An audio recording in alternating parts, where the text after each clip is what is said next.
drive the nails home in the case of the crucified countess, or behead that tiresome infant in the grisly affair of the Gloucestershire graveyard, or disembowel the meddlesome sepoy in the baleful business of the butchered Brahmin. Here, of course, it is the same, apparently, without rational explanation. But it's quite easy when you come to think of it logically. Dr. Grayson was never in London at the time of the murder.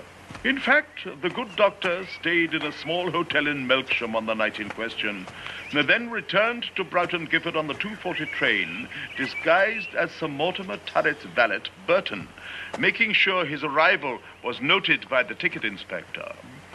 From then on, his plan was simplicity itself. Knowing it was Burton's day off, he had no difficulty in entering Hellrake Hall unobserved and murdering Sir Mortimer with the arrow from the astrolabe, which he had previously sharpened on the stone knife grinder by the scullery window. Remember my query about brass knives at the time? I was worried about those metal shavings. By Jove, Lord Meridew, sir, you don't miss a trick.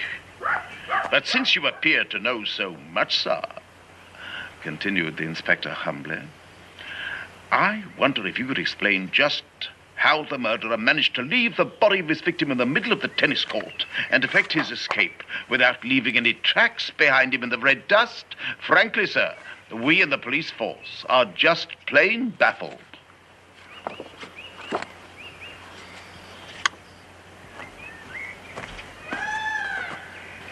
St. John Lord Meridew, the great detective, rose majestically, his huge Father Christmas face glowing with mischievous delight.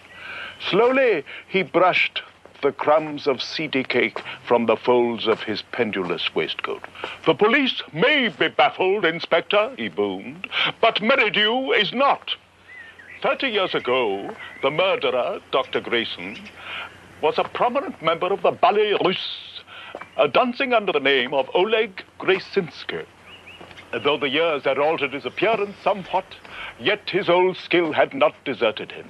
He carried the body to the center of the court, walking on his points along the white tape which separated the service boxes, and from there he threw it 7 feet into the court, close to the baseline where it was found.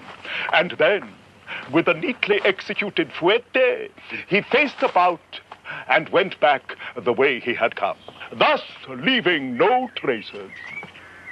And that, Inspector, is Meridew's solution. Hello? Are you there? Mr. Wyke? Mr. Wyke? Who's that? It's me, Milo Tyndall. I think you're expecting me. Yes, indeed. So good of you to come. Won't you join me? Well, I have been trying to do exactly that for quite some time. Here we are.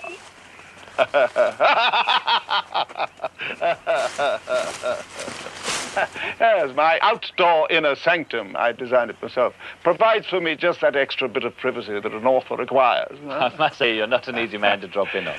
Just so. So you're Milo Tyndall. I'm Andrew Wyke. Welcome to Cloak Manor.